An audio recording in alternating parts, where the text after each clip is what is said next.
মুরুল মাছের ভাজা কষাই এই রেসিপিটা কে কে খেয়েছেন অবশ্যই শেয়ার করবেন, কমেন্টস করে জানাবেন।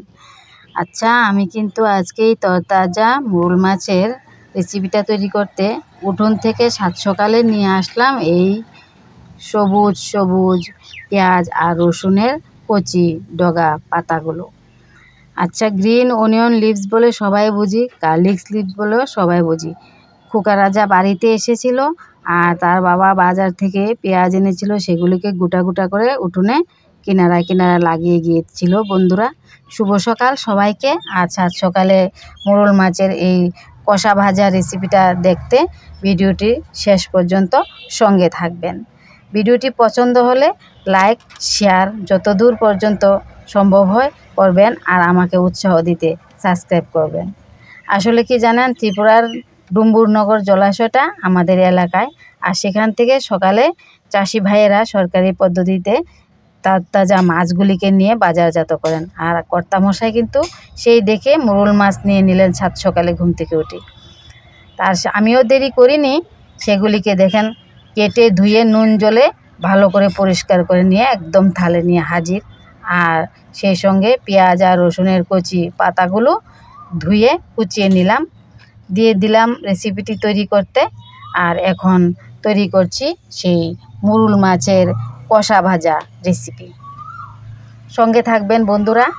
আশা করি এই রকম কষা ভাজা আপনারা কখনো খাননি, আর একবার খেলে বারবারই খেতে চাইবেন। তো আশীর্বাদ করবেন যেন এর চেয়েও বেশি সুন্দর সুন্দর খাবারের রেসিপি আপনাদের সামনে আমি রাখতে পারি। আমি দেবিকা প্রণাম করছি, দুলের শুভকামনা জানিয়ে আজকের এই মুরুল মাছের কষা ভাজা রেসিপিটিতে নুন হলুদ, আমার ঘরে তৈরি মরিচ গুঁড়ার পেস্ট, আর সেই সঙ্গে আমি এখানে 300 গ্রাম মাছ, তো 30 গ্রাম আন্দাজ তেল নিয়েছি। সবটা দিয়ে অর্ধেকটা প্রয়োগ করে মেখে দিচ্ছি, বাদ বাকিটা যতটা সম্ভব হয় কড়াইতে দেব। আর বেশি যেটা লাগবে আমি ব্যবহার করব, সেটা সঙ্গে থাকবেন শেষ পর্যন্ত। তো মুরুল মাছগুলোকে আমি ভালো করে এখানে রসুন আর পেঁয়াজের কচি পাতাগুলো দিয়ে মেখে নিলাম। আর কড়াইতে আমি এখানে লোহার কড়াইটা বন্ধুরা প্রয়োগ করছি, কেননা মাছ রান্নাতে লোহার কড়াইটা খুব জরুরি, কেননা মাছগুলি যেন একটাও লেগে না যায়, না ভাঙে। তা আমি এবার মেখে রাখা মেরিনেট করা মুরুল মাছগুলো আলাদাভাবে 5 মিনিট রেখে দিয়েছিলাম। এখন গরম তেলে কড়াইয়ের মধ্যে, লোহার কড়াই যেহেতু রান্না করছি, ছেড়ে দিলাম সবগুলোকে। এরকম আরও সুন্দর সুন্দর রেসিপি আপনারা কে কী ধরনের দেখতে চান আমার কমেন্টস বক্সে গিয়ে অবশ্যই আমাকে কমেন্টস করে জানাবেন। তো এখানে আমি মুরুল মাছগুলিকে কিন্তু কড়াইতে দিয়ে দিলাম, আর ভালো করে নেড়ে চেড়ে এপিট উপিট কিছুটা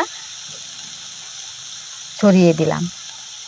আমি কিন্তু এখানে এক বিন্দু মাত্র জল প্রয়োগ করিনি, যেহেতু মুরুল মাছ এমনিতেই স্বভাবে নরম থাকে, তার সঙ্গে পেঁয়াজ পাতা রসুন পাতা সেগুলো আরও কচি পাতা নরম, তো আমি যতটা সম্ভব ঢাকনা না দেওয়ার চেষ্টা করছি। তবে দেব একটু সময়ের জন্য, মিনিট। তো এবারটায় আমি কিন্তু উল্টে পাল্টে দেবো, একটু নাড়িয়ে। দেখেন আমি হাতের মাঝখানে কড়াই থেকে এটা উল্টিয়ে দিলাম। আমার এই পদ্ধতি কে কে বা কোন কোন মায়েরা ব্যবহার করেন অবশ্যই কমেন্টস করে জানাবে। এখানটায় আমি আরেকটু তেল যেটা রেখে দিয়েছিলাম সেটা ঘুরিয়ে দিয়ে দিচ্ছি। এবার আমি একটু ঢাকনা দিয়ে দেব মিনিট খানেক সময়ের জন্য। আর সেই সঙ্গে আপনাদের কাছে অনুরোধ থাকবে আমার এই রান্নাটিকে লাইক করতে। মিনিট 2 পর আমি ফিরে আসলাম। এখানে কিন্তু আমি ঢাকনা বেশি সময়ের জন্য রাখবো না, আপনারাও রাখবেন না, কেননা মুরুল মাছ স্বভাবে এমনিতেই নরম হয়। 1 থেকে 2 মিনিট। দেখুন আমি 2 মিনিট প্রায় কথাতে কেন রাখলাম, এখানে কিন্তু আমি পুরোটাই 2 মিনিট পুরোপুরি দিইনি ঢাকনাটা। তো এবার এই যে দেখুন আমি উল্টে দিচ্ছি পুরোটাই। রান্নার হাতল আর কড়াই সে সঙ্গে প্রক্রিয়া জানা থাকলে যে কোনোভাবে রান্নাটা কিন্তু স্বাদ করা যায়। আমাদের মায়েরা কিন্তু, গ্রাম বাংলার মায়েরা কিন্তু মাছের বিভিন্ন রকমের সুস্বাদু রেসিপি রান্না করতে জানেন। আর সেই থেকেই আমার কিছুটা শেখা, আমার শাশুড়ি মায়ের হাতে, আমার নিজের মায়ের হাতের কিছুটা শেখা। এখানটায় আমার কিন্তু মোরুল মাছের কষা ভাজাটা পুরোপুরি হয়ে গেছে, একদম প্রস্তুত, মুখে জল আসছে। আর আমি গরম ভাতে পরিবেশন করে নিচ্ছি কর্তাকে দেওয়ার জন্য। তাহলে সঙ্গে থাকবেন শেষ পর্যন্ত। আর ভিডিওটি দেখার জন্য ভীষণ ধন্যবাদ রইল। ঘরে সবাইকে নিয়ে এইভাবে একবার রান্না করে অবশ্যই খাবেন।